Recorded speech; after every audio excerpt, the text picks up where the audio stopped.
हुए संथाल विद्रोह का नेतृत्व किसने किया? किसने किया? सिद्धू ने किया, कान्हा ने किया में, या चंपारण में, या एक से अधिक, या इनमें से कालों की शक्ति का प्रतिनिधि किसे माना गया? माना 18 नंबर है कि कोलकाता कोलकाता आलिमपुर चिड़ियाघर की। आप सभी का बहुत बहुत स्वागत है एनसीईआरटी और एससीईआरटी का हिस्ट्री चैप्टर वाइज एमसीक्यू में। तो इस वीडियो में आपको मैं बताने वाला हूँ पूरा आपको एनसीईआरटी, ठीक है, एनसीईआरटी और एससीईआरटी का जो बुक होता है हिस्ट्री का, उसका हम चैप्टर वाइज एमसीक्यू कराने वाले हैं आपको पेज बाई पेज। और ये क्लास 8 और क्लास 12 का क्लास 12 का, उसमें आधुनिक भारत का इतिहास है, ठीक है।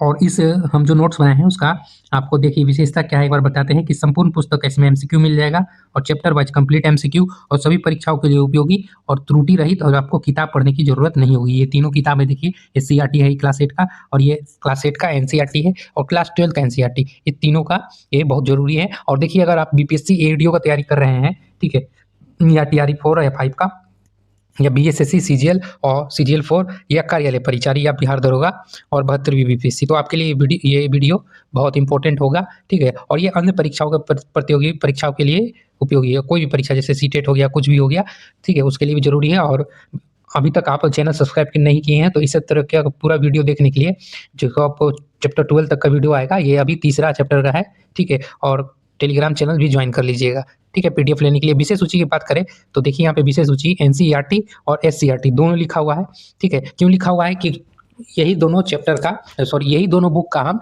आपको चैप्टर वाइज एमसीक्यू करा रहे हैं। पहला पार्ट का आपको अपलोड हो गया है, नहीं देखे होंगे तो लिंक दे देंगे, देख लीजिएगा। चैप्टर 2 भी अपलोड हो गया है।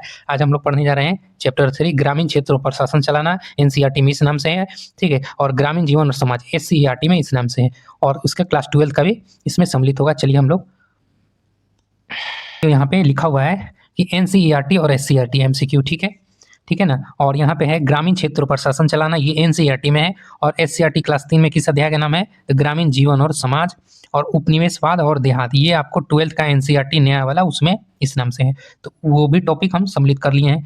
देखिए पहला क्वेश्चन है कि 1793 में बंगाल में अस्थाई बंदोबस्त किसने लागू किया? ठीक है, किसने लागू किया? तो ऑप्शन देखिए कि Cornwallis, Robert Clive, Warren Hastings, एक से अधिक, या इनमें से कोई नहीं। तो इसका आंसर क्या हो जाएगा आपको कि 1793 में कॉर्नवालिस ने किया था, ठीक है, इज द राइट आंसर, ठीक है। हूबहू आपको ये एनसीईआरटी में ऐसा ही है, हूबहू, ठीक है। और देखिए यहाँ पे कि दूसरा क्वेश्चन कि 1770 में पड़े अकाल ने बंगाल में 1 करोड़ लोगों की मौत की नींद सुला दी थी, और इस भयंकर अकाल में लगभग बंगाल की 1/3 आबादी समाप्त हो गई। तो क्या होगा इसका? दोनों सही हो जाएगा, ठीक है, सी इज द राइट आंसर, दोनों सही हो जाएगा। हम थोड़ा वीडियो जल्दी करा रहे हैं, देखिए ये महालवाड़ी व्यवस्था 1822 में किसने शुरू किया? कर्नल रीड ने, डलहौजी ने, या हॉल्ट मैकेंजी ने, एक से अधिक, इनमें से कोई नहीं। इसका आंसर होगा हॉल्ट मैकेंजी, ठीक है, हॉल्ट मैकेंजी। चौथा नंबर क्वेश्चन देखिए, चौथा है कि जमींदारी व्यवस्था मुख्य रूप से किन क्षेत्रों में प्रचलित थी? ठीक है, इसमें थी, ऑप्शन में देखिए कि क्या है, बंगाल में, बिहार में, उड़ीसा में, एक से अधिक, इनमें से कोई नहीं। तो इसका क्या होगा? उड़ीसा में भी थी, बिहार में भी थी और बंगाल में भी थी, ठीक है, एक से अधिक हो जाएगा, सी इज द राइट आंसर। देखिए हम लोग अगला देखते हैं। अगला है कि अस्थाई बंदोबस्त में अंग्रेजों ने किसके साथ लगान की दर निश्चित की थी? किसके साथ की थी? तो जमींदार के साथ, ठीक है, जमींदार के साथ की थी। अब देखिए ये एससीईआरटी में 6ठा नंबर का क्वेश्चन है, ये आपको एससीईआरटी में मिल जाएगा हूबहू, ठीक है, हूबहू तीसरा चैप्टर में एससीईआरटी में है, क्लास 8 का। देखिए कि रिकार्डो की पुस्तक प्रिंसिपल ऑफ पॉलिटिकल इकोनॉमी कब प्रकाशित हुई? कब हुई? 1821 में, 22 में, 1823 में, एक से अधिक, इनमें से कोई नहीं से। तो इसका आंसर हो जाएगा आपको, आंसर क्या होगा? तो 1821 इज द राइट आंसर। देखिए हम लोग अगला देखते हैं कि रैयतवाड़ी व्यवस्था भारत के किन क्षेत्रों में प्रचलित थी? ठीक है, रैयतवाड़ी व्यवस्था का बात हो रहा है, तो रैयतवाड़ी व्यवस्था किन क्षेत्रों में थी? दक्षिणी भारत में, या पूर्वी में, या पश्चिमी भारत में, या एक से अधिक, इनमें से कोई नहीं। तो इसका आंसर क्या होगा आपको? दक्षिणी भारत में थी और पश्चिमी भारत में, ये दोनों में थी, ठीक है। एससीईआरटी में ये हूबहू ऐसे ही दिया हुआ है, लिखा हुआ है, तो एक से अधिक, C is the D is the right answer. 8वां नंबर है कि कौन सी व्यवस्था में, ठीक है, कौन सी व्यवस्था में किसानों के साथ, ध्यान से देखिएगा, किसानों के साथ करार नहीं किया जाता था? तो कौन सी व्यवस्था होगी? अस्थाई बंदोबस्त होगी कि महालवाड़ी होगी कि रैयतवाड़ी? तो इसका क्या होगा? तो इसका आंसर होगा आप लोग रैयतवाड़ी व्यवस्था, ठीक है। अब देखिए नंबर है कि होल्ट मैकेंजी के द्वारा 1822 में द्वारा लाई गई व्यवस्था किन क्षेत्रों में लागू थी? पंजाब में थी, हरियाणा में या उत्तर प्रदेश में या एक से अधिक इनमें से कोई नहीं। तो आपको हो जाएगा इसका पंजाब हो जाएगा और हरियाणा हो जाएगा। उत्तर प्रदेश का कौन सा क्षेत्रों में थी? तो वो ये आपको पश्चिमी उत्तर प्रदेश के क्षेत्रों में थी। ठीक है, तो ये हो जाएगा इसका आंसर ए और बी। अब देखिए कि भारत की सर्वाधिक क्षेत्रों में कौन सी व्यवस्था लागू थी? ठीक है, रैयतवाड़ी व्यवस्था, महलवाड़ी व्यवस्था या स्थायी बंदोबस्त या एक से अधिक इनमें से कोई नहीं। तो सबसे ज्यादा बात है तो आपको रैयतवाड़ी, ठीक है, रैयतवाड़ी, ए इज द राइट आंसर हो जाएगा। ठीक है, ये हो गया। अब देखिए यहाँ पे कि 11 नंबर क्वेश्चन है कि 1875 में हुए दक्कन विद्रोह का कारण था, रैयतवाड़ी व्यवस्था था, महलवाड़ी व्यवस्था कारण था या स्थायी बंदोबस्त था?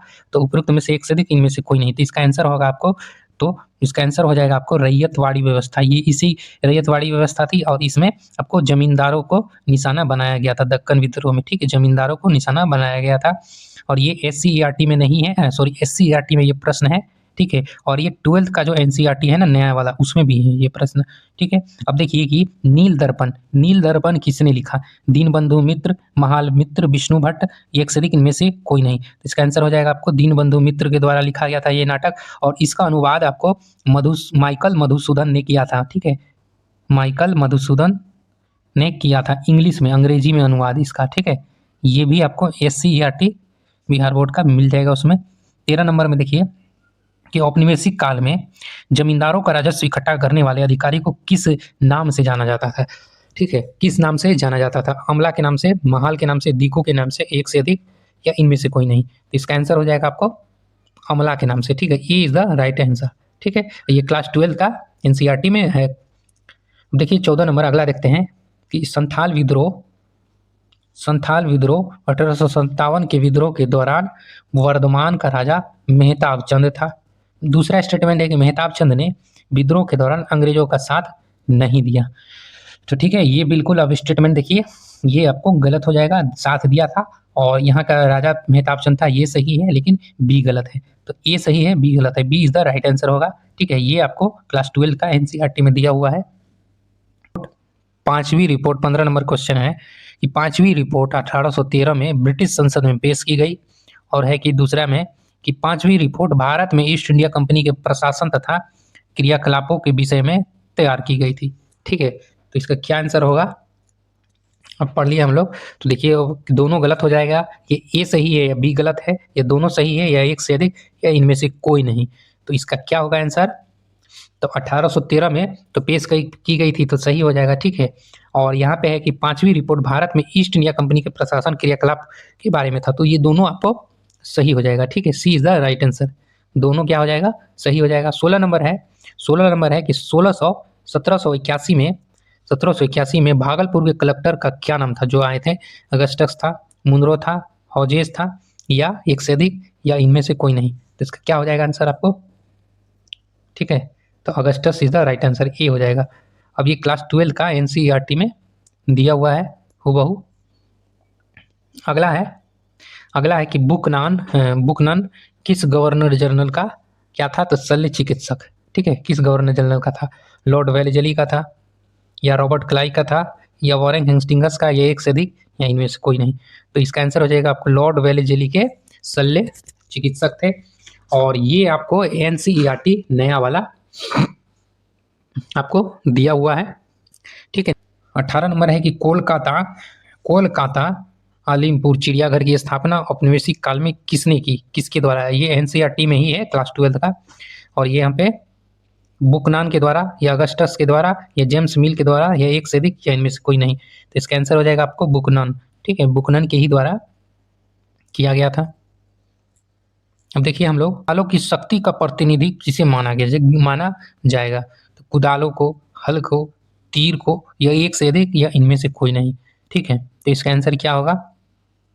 तो इसका आंसर होगा जब आप संथालों की शक्ति का प्रतिनिधित्व माना जाए तो आपको इसका हो जाएगा हल, B is the right answer. और कुदाल साथियों, अब देखिए अगला 20 नंबर में क्वेश्चन में क्या है। 20 नंबर हम लोग देखते हैं कि 1855-56 में हुए संथाल विद्रोह का नेतृत्व किसने किया? सिद्धू ने किया, कान्हा ने या दशरथ या एक से अधिक या इनमें से कोई नहीं, तो इसका हो जाएगा सिद्धू और कान्हा, है नहीं, ठीक है। D is the right answer, ठीक है, D is the right answer, ये हो जाएगा। अगला है कि रैयतवाड़ी व्यवस्था का दूसरा नाम क्या था, ठीक है। तो रैयतवाड़ी व्यवस्था का दूसरा नाम आपको मुनरो व्यवस्था था, ठीक है, मुनरो व्यवस्था। 22 नंबर में है कि नील विद्रोह कब हुआ, 1917 में हुआ, 1859 में या 1856 में, या एक से अधिक या इनमें से कोई नहीं, ठीक है। तो इसका क्या हो जाएगा आंसर, 1859, ठीक है, 1859 हो जाएगा। कि नील की खेती बिहार में किन क्षेत्रों में की जाती थी। अब देखिए कि गया में, मुजफ्फरपुर में या चंपारण में, या एक से अधिक या इनमें से कोई नहीं, तो इसका होगा आपको चंपारण हो जाएगा और मुजफ्फरपुर, लेकिन गया नहीं होगा। गया में क्या होता था, तो आपको बंगाल प्रेसिडेंसी में सबसे ज्यादा गया में उस टाइम कपास अकेले होता था, ठीक है, ये हो जाएगा आपको। और ये इतना तक हो गया। अब इतना तक हम देखिए टोटल आपको चैप्टर 3 का हम जितना एमसीक्यू बन सकता था तीनों बुक से, ठीक है। चैप्टर 3 वाला टॉपिक जिसमें है, ठीक है, उसमें आपको क्लास 8 का एनसीईआरटी और क्लास 12 का एनसीईआरटी और एससीईआरटी, वो टॉपिक का सब हम एमसीक्यू आप लोगों को करा दिए जहाँ तक बन सकता था।